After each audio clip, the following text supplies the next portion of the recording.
ಚಲ್ದಿಗಾನಹಳ್ಳಿ ಪಂಚಾಯಿತಿಯಲ್ಲಿ ರಾಜಕೀಯ ಬೆಳವಣಿಗೆ ನಡೆದಿದ್ದು ಹಾಲಿ ಅಧ್ಯಕ್ಷ ಶ್ರೀನಿವಾಸ್ ವಿರುದ್ಧ ಮಂಡಿಸಿದ್ದ ಅವಿಶ್ವಾಸ ನಿರ್ಣಯ ಭರ್ಜರಿ ಬಹುಮತದೊಂದಿಗೆ ಅಂಗೀಕಾರಗೊಂಡಿದೆ.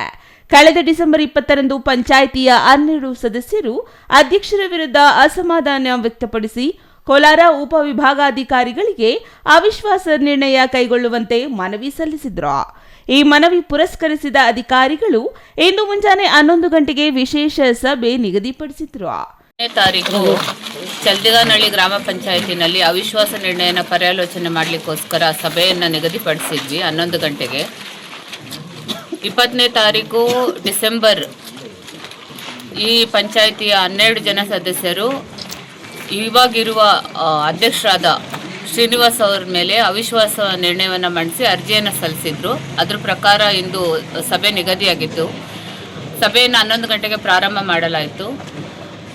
ಟೋಟಲ್ 17 ಜನ ಸದಸ್ಯರ ಸ್ಟ್ರೆಂತ್ ಇರ್ತಕ್ಕಂಥ ಚಲ್ದಿಗಾನಹಳ್ಳಿ ಗ್ರಾಮ ಪಂಚಾಯತಿನಲ್ಲಿ 12 ಜನ ಸದಸ್ಯರು ಹಾಜರಿದ್ದರು. ಕೋರಂ ಇದ್ದಿದ್ದರಿಂದ ಸಭೆಯನ್ನು ಆರಂಭ ಮಾಡಿದ್ದೀವಿ.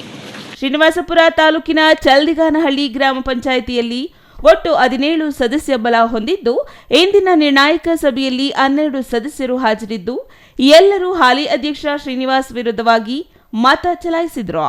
ಸಭೆಗೆ ಹಾಜರಿದ್ದ 12 ಸದಸ್ಯರು ಅವಿಶ್ವಾಸ ನಿರ್ಣಯದ ಪರ ಮತ ಚಲಾಯಿಸಿರುವುದರಿಂದ ನಿರ್ಣಯ ಅಂಗೀಕಾರಗೊಂಡಿದೆ. ನಿಯಮದಂತೆ ಇಂದಿನಿಂದಲೇ ಅಧ್ಯಕ್ಷರ ಸ್ಥಾನ ತೆರವಾಗಿದೆ ಎಂದು ಕೋಲಾರ ಉಪವಿಭಾಗಾಧಿಕಾರಿ ಮೈತ್ರಿ ಅವರು ಮಾಹಿತಿ ನೀಡಿದ್ದಾರೆ.